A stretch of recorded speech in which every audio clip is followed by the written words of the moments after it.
নমস্কার বন্ধুরা, একটা ম্যাজিক দিয়ে শুরু করছি। এই দেখুন, আমি আজ সেলফি তুলব। দেখেছেন? ভালো হয়েছে না? এর সঙ্গে সেলফি তুলতে ভালো হবে না? এই যে নানান পোজে সেলফিটা তুলে নিই, তারপরে নিয়ে কাটবো। বাঙালির ঘরে ঘরে ইলিশ নিয়ে একটা বিরাট মাতামাতি আছে, আর থাকবে নাই বা কেন বলুন? ইলিশ আমাদের বাঙালিয়ানাকে ধরে রাখে, তাই ইলিশের গান তো সর্বত্রই। আর ঘটি বাঙালের দ্বন্দ্ব তো লেগেই আছে, এই ইলিশ আর চিংড়ি। আজ আমাদের বাড়িতেও একটা এনেছে, বিশাল বড়, বিশাল। এই মাছটার ওজন 1 কিলো 250 মতো হবে, খুব ভালো ছিল। তাই এনেছে যখন, দর্শকদের সঙ্গে একটু শেয়ার করি যে আমি মাছটাকে কত রকমভাবে কাজে লাগাতে পারি। তাই একটু মজা করার জন্য একটু সেলফি তুললাম, তারপরে কেটে কুটে ধুয়ে নিয়ে এবার বসেছি এটাকে দিয়ে কি করা যায়। আজকে অল্প কটা টুকরো নিয়ে সর্ষে বাটা দিয়ে একটু, সর্ষে বাটা বেগুন দিয়ে একটু ঝাল বানাই, তারপরে ভাপে বানাবো। আর যে মাথাটা আছে, মাথা বা মুড়ো আপনারা যে যাই বলুন, সেটা দিয়ে গাঁঠি কচুর তরকারি করব। গাঁঠি কচুর তরকারি খুব ভালো লাগে। আর মানে ইলিশ মাছের কোনো কিছুই যেন বাদ দিতে ইচ্ছা করে না মন থেকে, সব কিছুই কাজে লাগাতে ইচ্ছা করে, এত স্বাদ, এত সুন্দর।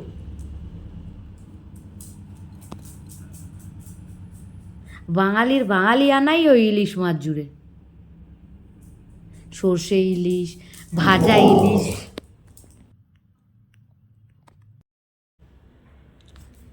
সর্ষে ইলিশ, ভাজা ইলিশ, ভাপে ইলিশ, ইলিশের বিরিয়ানি, ইলিশের ঝোল,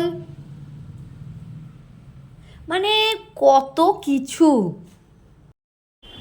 রকমারি স্বাদে গন্ধে ইলিশ মাছ রান্না করা হয়।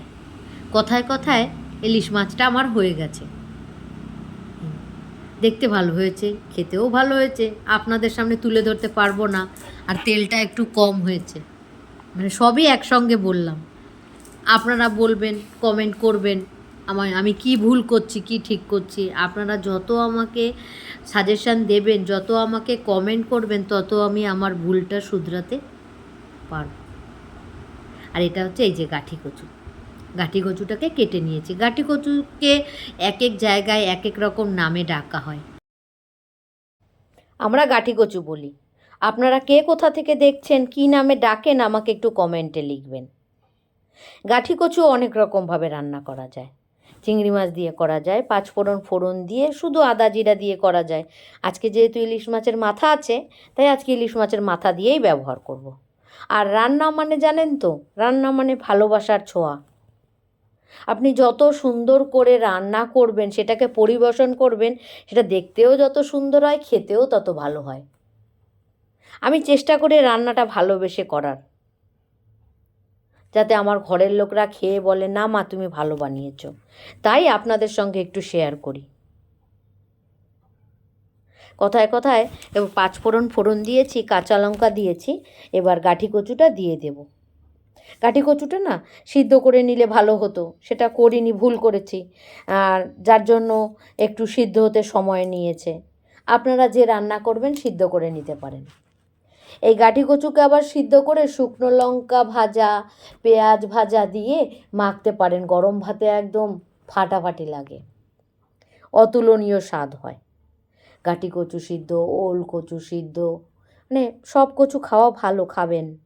একটু রক্ত হয় বলে, মা ঠাকুমারা বলেন যে খেয়েও রক্ত ভালো হয়, পরিষ্কার হয় কচু খেলে।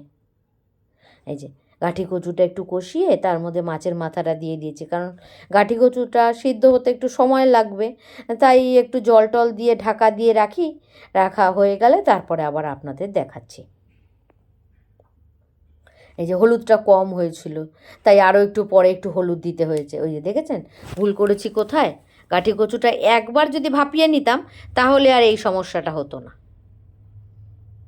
আর রান্না করতে না অনেকটা দেরি হয়ে গেছিলো, যার জন্য খুব তাড়াতাড়ি করে রান্নাটা আমি শেষ করেছি।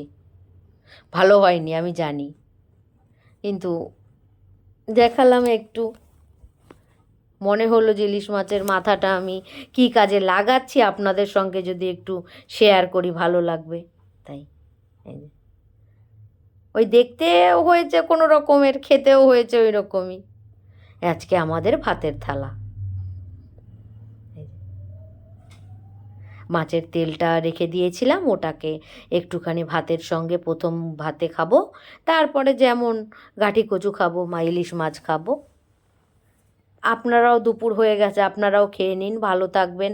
জানি না আপনারা কে কখন দেখবেন, আমার কথাগুলো ভালো লাগলে আমাকে বলবেন।